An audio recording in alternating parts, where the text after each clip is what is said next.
देखो बच्चों, आज जो हमें टॉपिक डिस्कस करना है वो है हमारा ग्रीन डेट सिक्योरिटीज। तो green debt security topic start करने से पहले इसके बारे में थोड़ा सा कुछ समझते हैं कि ग्रीन डेट सिक्योरिटीज है क्या, ये ग्रीन बॉन्ड्स क्या है। ग्रीन से आपको एक वर्ड तो नजर आ रहा होगा। ग्रीन का मतलब अगर समझे हम ग्रीनरी, ग्रीनरी वर्ड आप समझ रहे होंगे। बिल्कुल, आप ये जो नाम दिया गया है बहुत सही दिया गया है। और ये ग्रीन डेट मतलब आप किसी ग्रीनरी के लिए, आप कुछ हरा भरा करने के लिए डेट इशू कर रहे हैं। और इशू कौन कर रही है? Company, organisations. तो अब मुद्दा ये उठता है कि जो ग्रीन डेट सिक्योरिटीज है, डेट का मतलब तो उधार लिया जा रहा है सिक्योरिटीज के रूप में, लेकिन ऐसा क्यों किया जा रहा है और किया जा रहा है तो कौन कर रहा है और कहां से इसकी शुरुआत हुई? तो देखिए, अगर ग्रीन डेट सिक्योरिटीज की बात करें तो ये कोई इंडिया में नई सिक्योरिटीज नहीं है, ऑल ओवर वर्ल्ड ये सिक्योरिटीज चल रही है। इवन वर्ल्ड बैंक तक ने सिक्योरिटीज इशू करी है। इस सिक्योरिटीज का जो ऑब्जेक्टिव है, वैसे जनरली क्या होता है, जब फंड इशू करती है कंपनी तो उसका कोई ना कोई फंड रेज करती है, सॉरी नॉट इशू, जब कंपनी फंड रेज करती है तो उसका कोई ना कोई ऑब्जेक्टिव होता है कि वो जो कंपनी जब फंड रेज कर रही है, पब्लिक को डिबेंचर्स इशू कर रही है या बॉन्ड इशू कर रही है, उससे जो पैसा कंपनी रेज कर रही है उसका कोई ना कोई ऑब्जेक्टिव है, कोई ना कोई प्रोजेक्ट होता है। लेकिन यहाँ ग्रीन डेट बॉन्ड की अगर हम बात करें, ग्रीन डेट सिक्योरिटीज की बात करें, यहां भी कंपनी का ऑब्जेक्टिव है, प्रोजेक्ट है।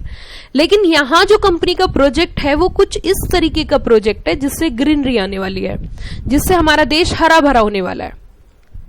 तो कहीं ना कहीं नॉर्मल ट्रेडिशनल बॉन्ड से यहां पे ग्रीन डेट बॉन्ड कुछ इस तरीके से अलग है कि जो नॉर्मल ट्रेडिशनल बॉन्ड्स होते हैं, जो नॉर्मल बॉन्ड्स होते हैं, उनको जो कंपनी इशू करती है वो तो अपने बिजनेस के पर्पस के लिए, किसी स्पेसिफिक प्रोजेक्ट के लिए वो फंड रेज करती है, either expansion, diversification, modification, new projects, what ever भी। बट यहाँ पे जो ग्रीन डेट सिक्योरिटीज इशू की जा रही है या ग्रीन बॉन्ड जो कंपनी इशू कर रही है, उनका ऑब्जेक्टिव है कुछ ऐसे प्रोजेक्ट्स में पैसा लगाना जिससे हमारे देश के अंदर ग्रीनरी आएगी, जिससे हमारे देश के अंदर कुछ बदलाव होगा, बेनिफिट होगा, जिससे जनता का भी बेनिफिट है। अब मुझे एक बात बताइए, अगर कंपनी कुछ ऐसी पहल करने जा रही है तो क्या कंपनी को कुछ फायदा मिलना चाहिए, नहीं मिलना चाहिए? ऑब्वियसली। इसीलिए गवर्नमेंट भी इनको प्रमोट करती है। गवर्नमेंट ने कहा अगर कंपनी इस तरीके के बॉन्ड इशू करना चाहती है तो क्यों ना इनको टैक्स का बेनिफिट दिया जाए। तो गवर्नमेंट ने भी टैक्सेशन के बेनिफिट्स दिए। उसी के साथ साथ अब सेबी ने सोचा कंपनी फंड तो रेज कर रही है, अब कंपनी इस पैसे को किस प्रोजेक्ट में, ग्रीन प्रोजेक्ट्स में लगाएगी, नहीं लगाएगी, कैसे इशू करेगी, कितने दिन तक इशू करेगी, कितने लिमिट होगी, इसके ऊपर अगर हम इस मार्केट को मजबूत करना चाहते हैं तो इसके लिए हमारे रेगुलेशंस भी होने चाहिए। तो यहाँ पे सेबी ने अपने कुछ रेगुलेट भी किया डेट सिक्योरिटीज को। तो ग्रीन डेट सिक्योरिटीज की अगर हम बात करें तो ग्रीन डेट सिक्योरिटीज को इंडिया में अगर मैं बताऊं किसने इशू किया है, यहाँ पे एसबीआई बैंक ने इशू किया था, कुछ गवर्नमेंट एजेंसीज ने भी इशू किया और इन प्रोजेक्ट्स में लगाया। अब मुद्दा ये उठता है कि क्या कोई भी ग्रीन प्रोजेक्ट हो सकता है या ग्रीन प्रोजेक्ट्स की कोई कैटेगरी है? तो वो जो ग्रीन प्रोजेक्ट्स है उसकी एक कैटेगरी इन्होंने डिफाइन करी कि अगर आप इनमें से किसी भी प्रोजेक्ट में पैसा लगाओगे तो ही ग्रीन प्रोजेक्ट होगा। ये नहीं कि आप उठा के कहीं भी पैसा लगा दोगे तो ग्रीन प्रोजेक्ट होगा। अच्छा, ग्रीन प्रोजेक्ट तो है ही। अब यहाँ पे प्रोफेशनल में, कॉर्पोरेट फंडिंग में जो ये टॉपिक दिया है, तो यहाँ पे जो फंड रेज कर रहे हैं, यहाँ भी फंड रेज कर रहे हैं बोरोविंग के फॉर्म में। क्योंकि देखिए कंपनी दो तरीके से फंड रेज करती है, एक ऑनर्स के फॉर्म में, एक बोरोड के फॉर्म में। तो बोरोड के फॉर्म में जो फंड रेज कर रही है, यहाँ पे जो बॉन्ड्स इशू कर रही है, इनका नाम दे रखा है ग्रीन डेट। और बेसिकली ये ग्रीन प्रोजेक्ट्स में इस पैसे को यूटिलाइज किया जा रहा है। अब वो यूटिलाइज होगा, नहीं होगा, किस तरीके से होगा, क्या कंडीशंस होंगी, वो रेगुलेशंस में दे रखे हैं। तो मैंने इस टॉपिक को ना दो तरीके से कवर किया। पहले तो डिटेल में पढ़ेंगे, फिर डिटेल के साथ साथ मैंने इसका एक चार्ट बनाया ताकि सिंगल टॉपिक हम एक चार्ट से कवर कर सकें। तो देखिए, अगर हम चार्ट की बात करें, A debt security shall be considered as green security if fund raised through issue of security are to be utilized for projects falling under broad category। इन्होंने कहा एक सिक्योरिटी, एक debt security, green debt security तभी बोली जाएगी अगर उस security से इशू करके इकट्ठा किया गया धन, इकट्ठा किया गया फंड, अगर आप फॉलोइंग कैटेगरी में पैसा इन्वेस्ट करोगे, मतलब यूटिलाइज करोगे। तो वो जो टॉपिक्स है, मतलब कहां कहां कर सकते हैं, वो यहाँ पे नीचे दे रखे हैं। तो इन्होंने कहा अगर आप रिन्यूअल सस्टेनेबल एनर्जी में लगाते हो तो आ सकता है, क्लीन टेक्नोलॉजी में, क्लीन ट्रांसपोर्टेशन में लगाओगे तो इसी में आ जाएगा, sustainable water management, climate change, energy efficiency, sustainable waste management, sustainable land use, biodiversity conservation and any other category, ये सब इन्होंने दिए। अब मुद्दा ये उठता है कि जब एक कंपनी इस तरीके के बॉन्ड्स इशू करेगी, जैसे मैं आपको बताऊं IREDA ने बॉन्ड इशू किए, उसी के साथ मैंने बीच में डिस्कशन किया था सेबी ने 650 मिलियन के बॉन्ड्स इशू किए। तो कहीं ना कहीं ये जब इशू करते हैं तो इन्हें क्या क्या रिक्वायरमेंट पूरी करनी पड़ती है। तो देखिए इन्होंने कहा a statement on environmental object, the issuer of green debt security make following disclosures. आपको क्या करने पड़ेंगे, कुछ डिस्क्लोजर करने पड़ेंगे, जैसे कि A statement on environmental objective of issue of green debt security। आपका क्या ऑब्जेक्टिव रहेगा, that is to be mentioned in the offer document। ये आपको डिस्क्लोज करना पड़ेगा कहां पे, ऑफर डॉक्यूमेंट में। दूसरा, आपका डिसीजन मेकिंग प्रोसेस कैसे रहेगा, प्रोजेक्ट की एलिजिबिलिटी क्या है, एसेट्स वगैरह, proceeds raise through issuance of green debt security, guidelines, process क्या फॉलो करोगे, how the projects fit for eligible green project, क्या आपका प्रोजेक्ट ग्रीन प्रोजेक्ट में फिट है या नहीं है, क्राइटेरिया, एनवायरमेंटल सस्टेनेबिलिटी ऑब्जेक्टिव, क्या वो प्रोजेक्ट सर्वाइव हो भी पाएगा नहीं हो पाएगा। इशुअर मतलब जो इशू कर रहा है, organisation, company, provide detail system procedure to be employed for tracking deployment of proceeds. भैया आप पूरा हमें सिस्टम बता दो किस tariके से आप इस फंड को यूटिलाइज करोगे, क्या प्रक्रिया फॉलो करोगे। डिटेल ऑफ प्रोजेक्ट, कौन सा प्रोजेक्ट है या एसेट्स, किस एरिया में आप पैसा लगाओगे। Issuer propose to utilise proceeds including towards refinancing existing if any, मतलब आपने जो ये फंड रेज किया वो फंड रेज किस एरिया में लगा रहे हो, प्लस किस जगह आप यूटिलाइज कर रहे हो। उसी के साथ साथ इशूअर को अपॉइंट करना पड़ेगा इंडिपेंडेंट थर्ड पार्टी जो सर्टिफाई करेंगे, रिव्यू करेंगे, प्रोजेक्ट की वैल्यूएशन करेंगे, कैटेगरी डिफाइन करेंगे, और ये अपॉइंटमेंट ऑप्शनल है और आपको डिस्क्लोज करना पड़ेगा कहां पे, ऑफर डॉक्यूमेंट में। उसी के साथ इन्होंने दो तरीके के डिस्क्लोजर बताए, another one is continuous disclosure, वो तो ऑफर डॉक्यूमेंट की बात हुई।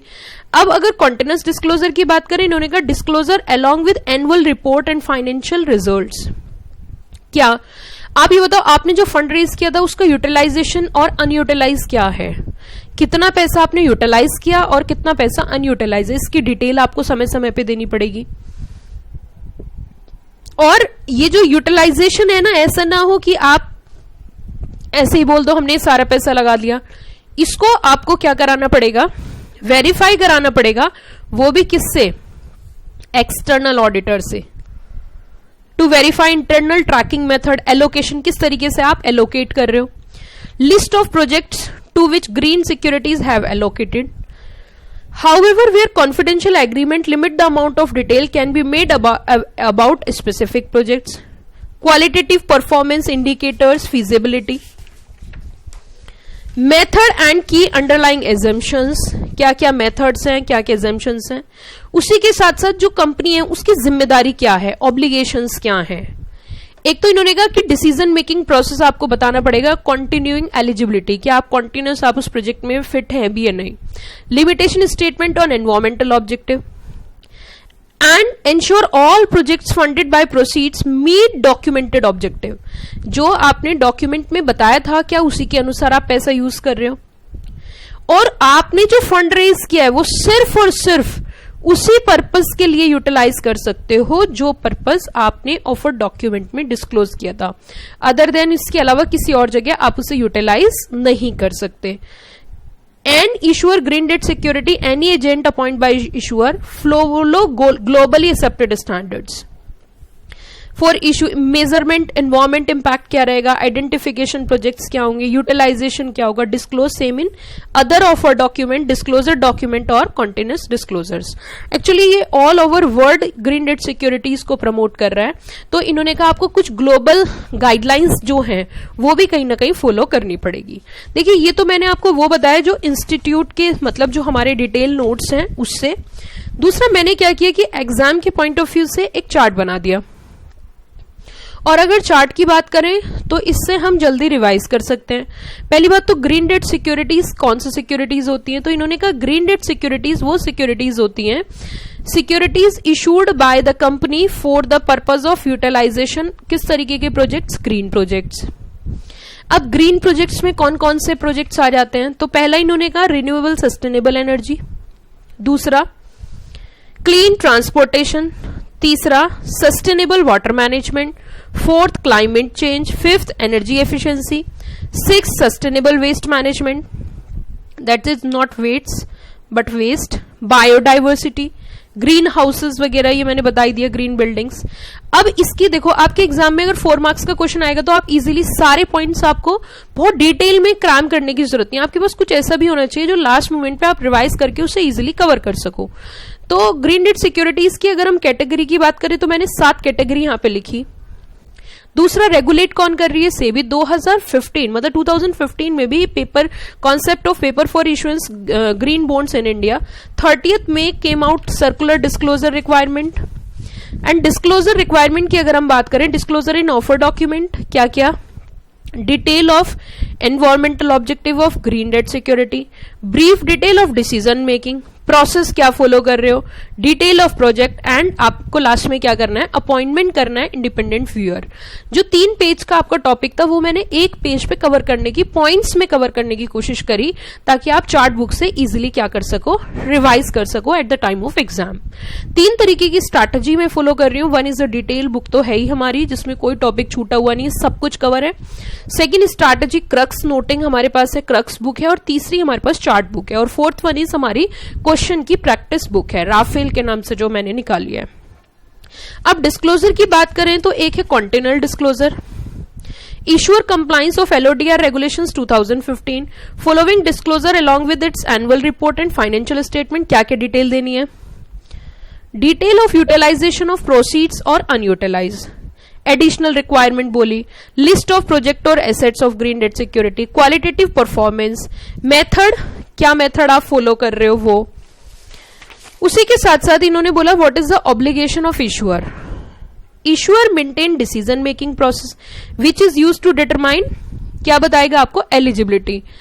उसी के साथ साथ दूसरी शॉर्टी आपको रखनी है, all projects funded by proceeds of green debt security, documentation का ऑब्जेक्टिव पूरा कर रही है नहीं कर रही है। तीसरा, utilise the proceeds only for stated purpose as disclose in the offer document. तो ये था हमारा जो इशूअर की ऑब्लिगेशन है। अब देखो आपका 4 मार्क्स का अगर क्वेश्चन आता है तो आप इस सिंगल चार्ट से क्या कर सकते हो? पूरा का पूरा टॉपिक को रिवाइज कर सकते हो। उसी के साथ साथ हमारा ये चैप्टर भी खत्म हो गया जो हम पढ़ रहे थे, debt funding, Indian fund based corporate debt. चलिए, thank you, have a nice day.